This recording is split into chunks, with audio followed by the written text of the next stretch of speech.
All right, 7.2. Consideration of a letter of support for the cumulative health impacts of cascading environmental hazards on rural communities project. And B, consideration of the Chief Climate Resiliency Officer and Tribal Liaison serving on Community Advisory Board of the project. It looks like we have Terry Logston. Good morning. Quinn Conklin is on the Zoom call if you want to promote her to panelist. Thank you, Board. Terry Logston, Chief Climate Resiliency Officer and Tribal Liaison. I'm bringing to you a letter of support for this project, which has been ongoing in Lake County for some time. The overarching goal is to identify and mitigate the cumulative mental and physical health impacts of cascading environmental hazards on rural communities facing significant health challenges. This project I would participate in by assessing and providing feedback on research and progress every 6 months, as well as others on the advisory board, joining project conference calls or advising as research questions arise, and providing insight on the integration of the project's findings and outputs with ongoing efforts in Lake County for a total commitment of about 12 hours per year for the next 5 years for myself. And since this was posted, I've continued communications with them, and they have one amendment to the letter, which Johanna has, and I will hand her. So in the, okay, yeah. Thank you so much. They have room in their budget to compensate the Office of Climate Resiliency. It wouldn't necessarily be for my, exact time, and they want to add in the grant application up to $10,000 per year. And so that's the change that's in the letter of support. And if you have any questions, Quinn is on the line. Supervisor Pyska. Yes. Oh, and just one other thing, also participating in, on the advisory board and in the project includes Hope Rising and Adventist Health with Lori Allen and Ronnie Duncan, Partnership Health with Vicki Clacken and Jeff Rabordi, our OES, Leah Sautelay, Behavioral Health, Elise Jones, and probably Pastor Kimbaloth with Red Cross, but she's deployed in LA and hasn't been able to respond.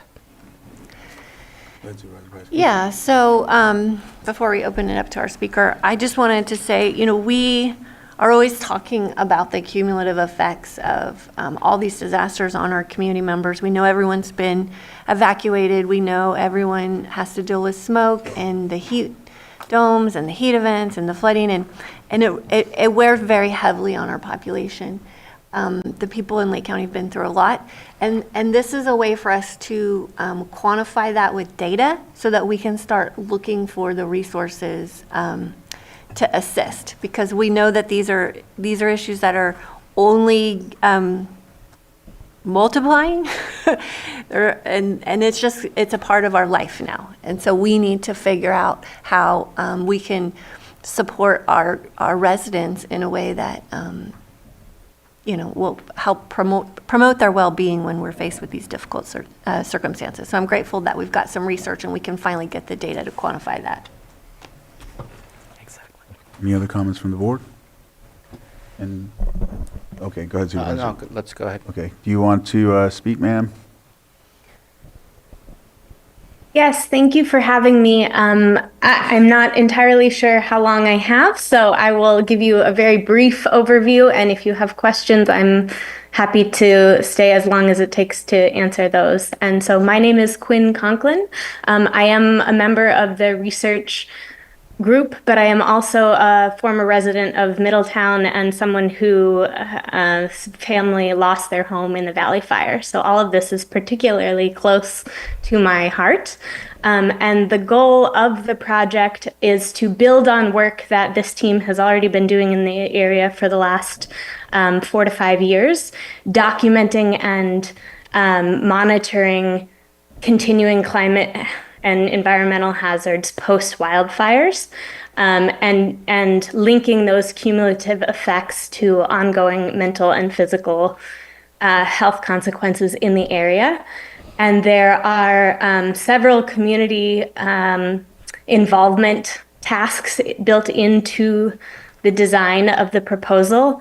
And the ultimate goal is to build several tools for predicting and monitoring ongoing hazards. So we will be using historical data, both from the health field and environmental data, and linking those to try to assess the cumulative impacts of the multiple layers of hazards on different health outcomes, and then to build a simulation tool that allows Lake County decision makers to make predictions about what health outcomes might be most impacted by particular environmental hazards. And then there is a full year built in at the end of the grant to share that tool and train people in its use, and particularly healthcare workers and emergency response folks.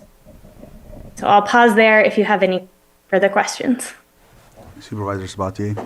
No, I was just going to mention that I appreciate the added information of who else will be on there, because when it just had your name on it, I was a little confused as to what you would be able to bring in other than the knowledge that things have occurred. This is not a prediction of events. This is a aftermath of what effects events have on people. So I'm glad that you mentioned the whole group, so that it's a more cross-section of individuals that can provide all that information to accumulate. I don't know what the end goal is. I'm happy to give support. Obviously, there's impacts. We do our pick count, and we ask if people are experiencing homelessness, and because of fires, we ask them which fire. So we know the aftermath, and unless there's dollars at the end of this rainbow, this will tell us most likely what we already know, which is there is a physical and mental impact. We've seen it, we've experienced it. So hopefully there will be some dollars that we can use. But today I'll go ahead and say yes. All right, if there's no other comments from the board, I'll open it up to the public. No one on Zoom? All right, close public input and bring it back to the board for action. Sorry, I didn't have it open.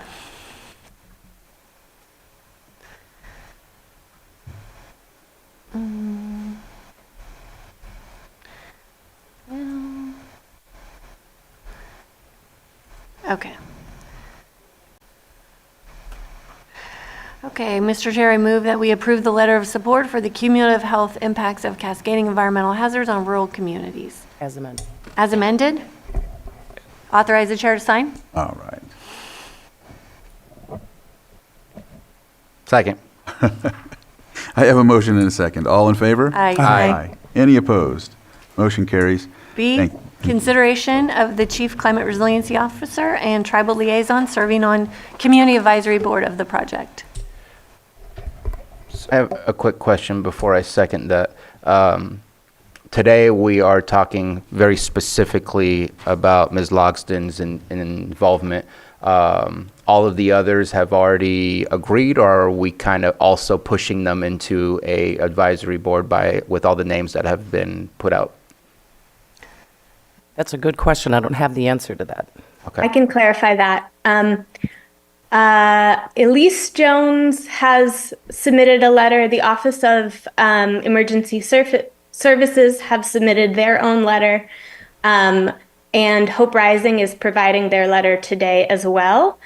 And as Terry mentioned, we've been in communication with Pastor Shannon, but have not confirmed her letter because of the deployment at the moment.